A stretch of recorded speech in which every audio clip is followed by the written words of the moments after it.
இயேசு கிறிஸ்துவின் இனிதான நாமத்தில் இன்றைய ஆவிக்குரிய சிந்தனைக்கு உங்களை அன்புடன் வரவேற்கின்றோம். இப்போதும் ஒரு பாடலுக்கு பின்பு உங்கள் சிந்தையை தெளிவிக்கும் ஆவிக்குரிய செய்தியை கேட்கலாம்.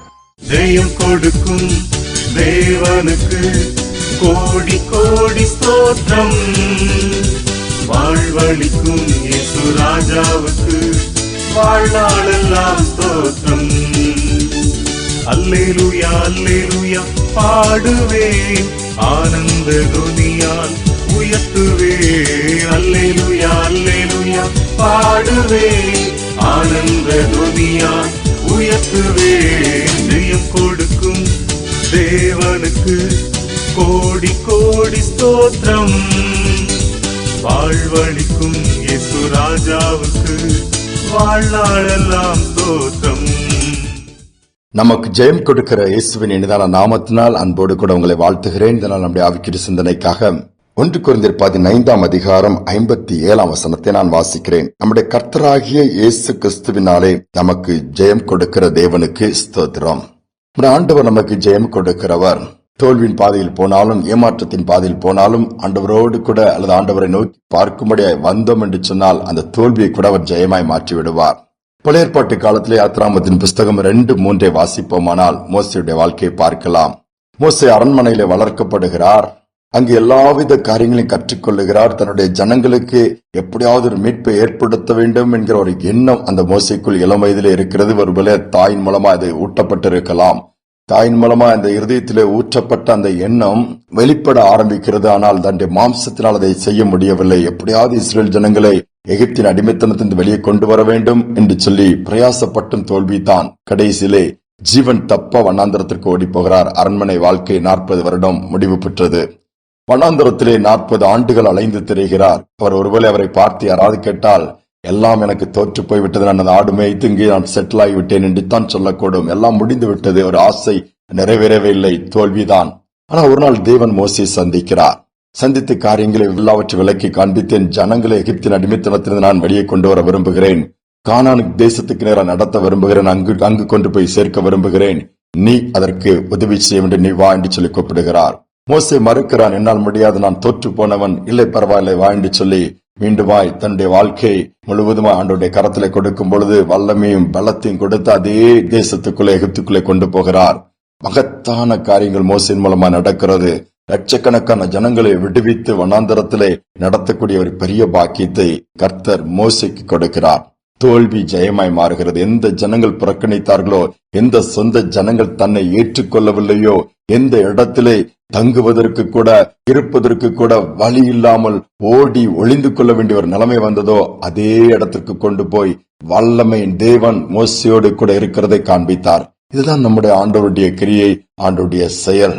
நம்முடைய வாழ்க்கையில் அநேக நேரத்திலே சில காரியங்களை முயற்சி எடுக்கிறோம், சில காரியங்களை யோசிக்கிறோம், ஏதாவது இன்வெஸ்ட் பண்றோம், எல்லாமே தோற்று போகும் பொழுது சோர்ந்து போய் விடுகிறோம். சில இடத்திலே அவமரியாதை ஏற்படுகிறது. நமக்கு கொடுக்கப்பட வேண்டிய அந்த சுதந்திர வீதம் மறுக்கப்படுகிறது. எல்லா பக்கத்திலும் இந்த நெருக்கங்கள் துரத்தப்படுகிறோம். இனி உனக்கு பங்கு இல்லை, எதுவும் இல்லை என்று சொல்லி தள்ளப்பட்டாலும் கூட ஒரு நாள் வரும் ஆண்டவருடைய கரத்திலே நம்முடைய வாழ்க்கையை கொடுப்போமானால், நம்முடைய காரியங்களை கொடுப்போமானால் அத்தனையும் ஜெயமாய் மாற்றுவார். சொல்லப்போனா தலைகளாய் மாற்றி வெட்கப்பட்ட இடத்திலே, தோற்று போன இடத்திலே தலையை உயர்த்தி ஜெயத்தை கொடுப்பார்.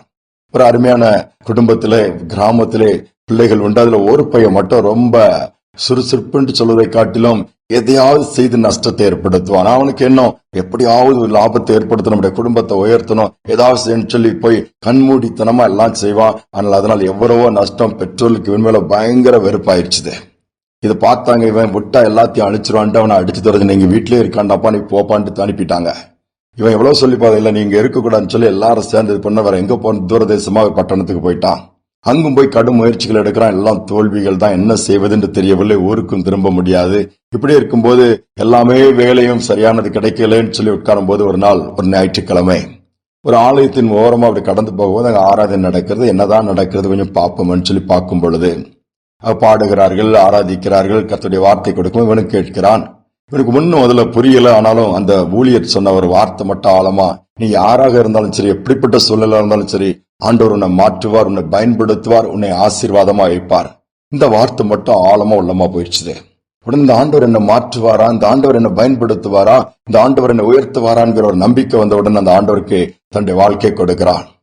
அன்றிலிருந்து இயேசுவானவர் நடத்த ஆரம்பிக்கிறார். தோல்விகள் ஜெயமாகிறது, வேலை கிடைக்கிறது, அதே வேலை கிடைக்கிற இடத்துல உயர்வுகள் கிடைக்கிறது, பிசினஸ் ஸ்டார்ட் பண்றா, அதுலயும் நிறைய காரியங்களை சாதிக்கிறார். வருடங்கள் கடந்துருச்சுதே. அங்கே ஒரு குடும்ப வாழ்க்கை கர்த்தர் ஏற்படுத்தி கொடுத்து நல்லா செட்டில் ஆயிட்டாரு. ஒரு நாள் அவங்க கிராமத்துல பார்த்த ஒரு சகோதரர் அவரை பாக்குறாப்ல, எப்ப நீ இந்த தம்பி தானே இங்க இருந்து வாடி நீ தானா? நான் தான். என்ன இப்ப ஊர் பக்கமே வர்றது இல்லையா, ஊரே மறந்து போச்சு அப்படின்னு சொன்னா, இல்லப்பா அவன் பெற்றோர் உன் கூட பிறந்தவன் ரொம்ப கஷ்டப்படுறாங்க, நீ ஏதாவது செய்யலாம்னு சொல்லும் போதுதான் இவனுக்கு திரும்பவும் ஊர் ஞாபகம் பெற்றோர் ஞாபகம் வந்தது. உடனே மனதிலே முடிவெடுத்து சொந்த ஊருக்கு போய் பார்க்க போகிறான். பரிதாபமான நிலைமை, பாலடைந்த வீடு, சூழ்நிலை எல்லாம் வெறுமையாக இருக்கிறது.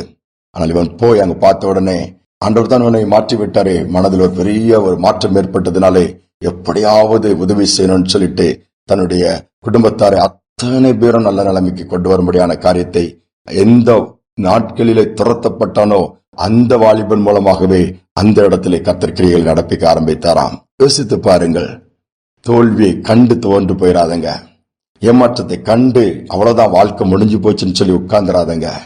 என் ஆண்டவர் மீண்டுமாய் தோற்று போன பகுதிகள், விட்டு போன பகுதிகள், கெட்டு போன பகுதிகள், கைவிடப்பட்ட பகுதிகள், அவமானத்தின் பாதையில் கடந்து போன பகுதிகள் எல்லாவற்றையும் மாற்ற வல்லவராக இருக்கிறார். அதோடு மட்டுமல்ல, ஜெயத்தை கொடுக்க விரும்புகிறார். நம்முடைய ஆண்டவர் ஜெயம் கொடுக்கிறவர்.